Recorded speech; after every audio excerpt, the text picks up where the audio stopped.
Trish here. Today I'm going to read a story, one of my favorites, called Wellington's Chocolatey Day.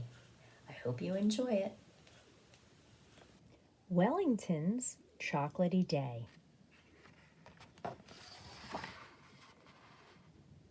Wellington was having a chocolatey kind of day. His aunt had stopped by to visit, and she had given Wellington a big bar of his favorite chocolate. "Don't eat it all at once," she had said. There had been 15 squares of chocolate on Wellington's chocolate bar. Wellington didn't know this because he could only count to 10. But what he did know was that he liked chocolate very much. That was why there were now only 3 squares left. Next to chocolate, what Wellington liked best in the world was riding on his bike. So he tucked his chocolate safely into the basket and he rode to the park.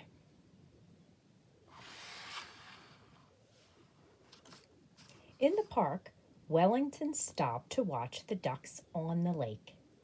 Out in the middle of the lake, 3 of them were paddling around with their heads under the water and their tails stuck up in the air. Their curly tails bobbing up and down made Wellington giggle.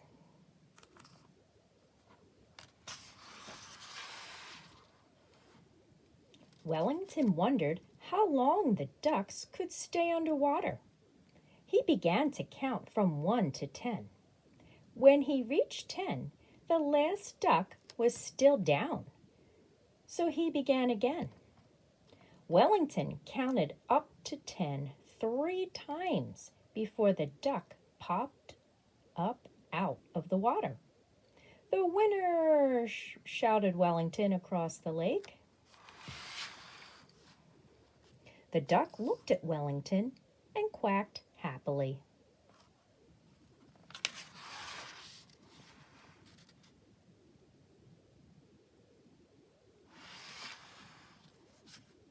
"I wonder why ducks never smile," Wellington said to himself. Maybe it was because their beaks were too stiff. He tried making his snout stiff to see what it felt like. A short distance away, a little girl was throwing bread to the ducks. "I wonder if ducks like chocolate," thought Wellington.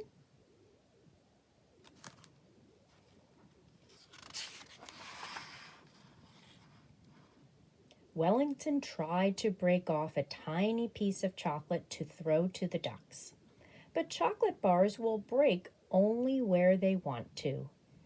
And in the end, Wellington had to make do with a whole square.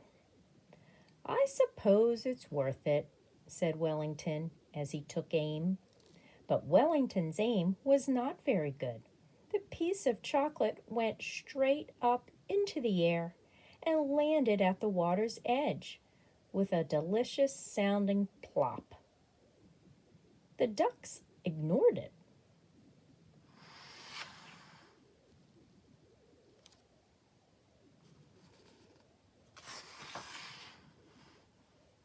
Wellington was delighted. He ran to the spot, fished out the chocolate, and popped it safely into his mouth where it belonged.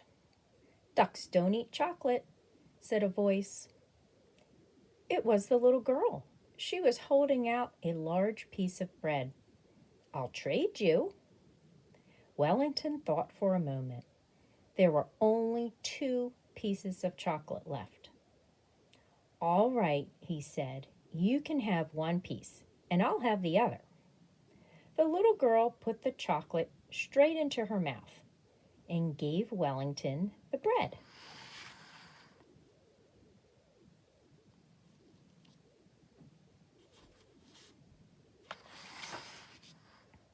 Wellington and the little girl began to feed the ducks. After a while, Wellington noticed that it was always the same ones who rushed to the bread and grabbed it. So he tried throwing pieces of bread, first one way and then the other, which made the ducks paddle backward and forward, flapping and quacking.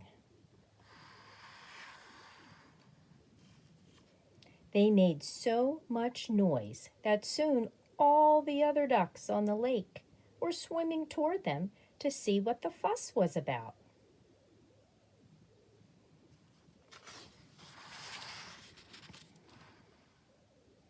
Wellington was having fun. Ducks and bread were flying in all directions. He tried throwing high throws. Then he tried long throws. And then he broke the bread into lots of little pieces and threw them all at once. "Get ready, everyone," he shouted. "Here goes the last piece."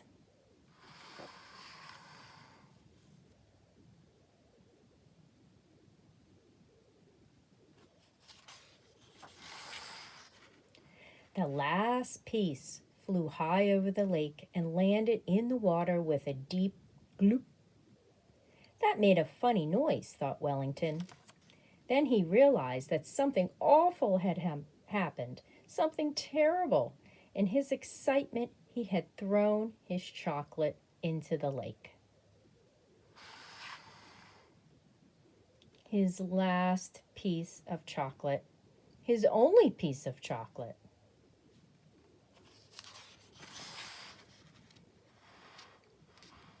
"Never mind," said the little girl. But Wellington did mind. He minded very much. He wandered miserably back along the path, thinking of his last piece of chocolate laying at the bottom of the lake. It made him feel hungry. A tear rolled down his cheek and splashed to the ground. "Goodbye," called the little girl, but Wellington didn't seem to hear.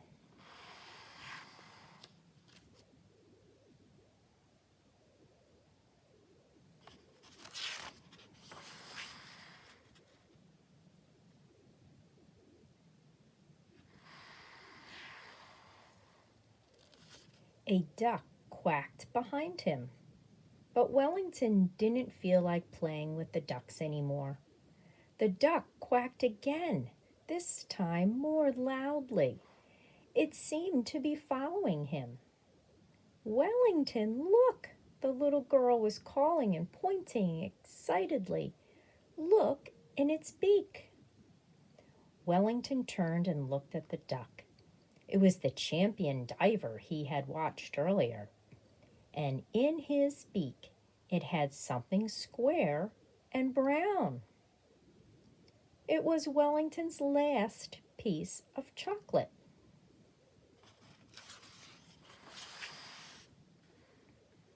Wellington took the chocolate and patted the duck on the head. The duck swam around in a little circle, quacking loudly, and then headed off across the lake. To Wellington, it seemed that this time the duck was definitely smiling. "Goodbye," called Wellington to the little girl. She smiled back at him. Wellington smiled too, all the way home. "What a happy thing chocolate is," thought Wellington as he put the last square in his mouth. It tasted a little like pond water, but otherwise delicious. The end. I hope you enjoyed Wellington's Chocolatey Day.